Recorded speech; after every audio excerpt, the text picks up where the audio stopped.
ये लोग अल्लाह ताला को माफ़ करने वाला मेहरबान पाते हैं। देखिए किसी भी आयत को समझने के लिए हम लोग अपनी राय से कुछ नहीं बोल सकते। तफसीर बिल रिवायत सबसे पहले होती है। कुरान को पहले कुरान से समझना है, उसके बाद हम लोग हदीसों पे जाते हैं। नबी ने कहा कि जिस किसी ने कुरान के बारे में अपनी राय से कुछ कहा तो वो अपना मकाम जहन्नम में देख ले।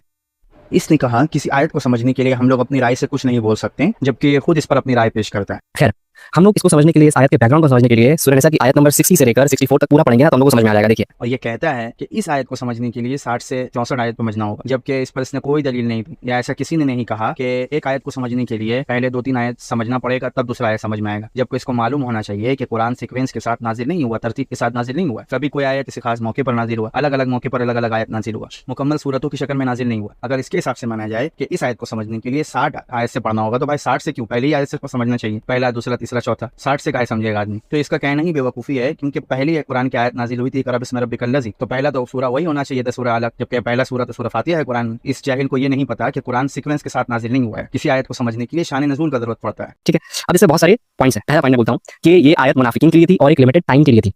ठीक है। इसके साथ आप एक इल्जामी जवाब ले लीजिए कि जब हम आपको कोई आयत पेश करते हैं कि देखिए आप ये जो अमल कर रहे हैं ना, ये अमल आपको नहीं करना चाहिए, क्योंकि ये आयत में अल्लाह ताला ये फरमा रहा है, तो आप कहते हैं कि ये आयत तो काफिरों के लिए थी, ये आयत तो मुनाफिकों के लिए थी, ये आयत तो फलां के लिए थी। तो मेरा आपसे ये सवाल है कि आपने इस आयत को अपने लिए क्यों दलील बनाया? ये तो मुनाफिकों के लिए थी, क्या आपने आपको मुनाफिक मानते हैं आप? ठीक है, पहला पॉइंट ये।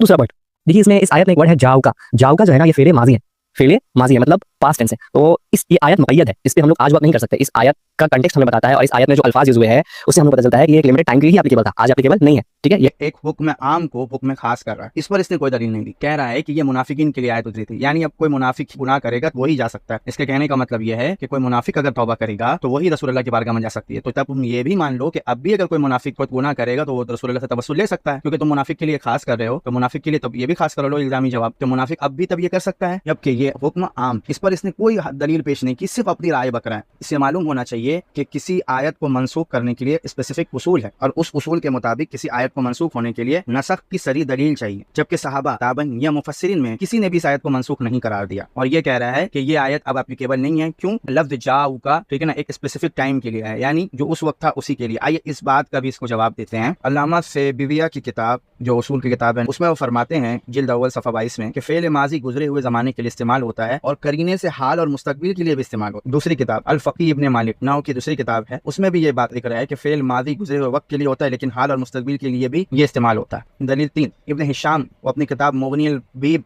जो नहू और बलागत की मुस्तनद किताब है, उसमें भी ये उसूल जिक्र है कि फेल मादी का सेगा गुजरे वक्त, हाल और मुस्तकबिल तीनों के लिए इस्तेमाल होता है। और इसकी सबसे बड़ी दलील कुरान मजीद से है। कुरान मजीद में आयत है अल यौम अकमलतु लकुम दीनकुम, आज हमने तुम्हारे लिए तुम्हारा दीन मुकम्मल किया। जो अकमल तो है ये फेल माजी का सेगा है, लेकिन इसका असर क़यामत तक। तो इससे पता चलता है कि ये आयत को किसी ने मनसूख नहीं किया, ये अपनी राय से इस आयत को मनसूख करने मांग रहा है। खुद ही अपने फतवे के मुताबिक ये हराम का मुर्तकिब हुआ कि तफसील बिल राय हराम।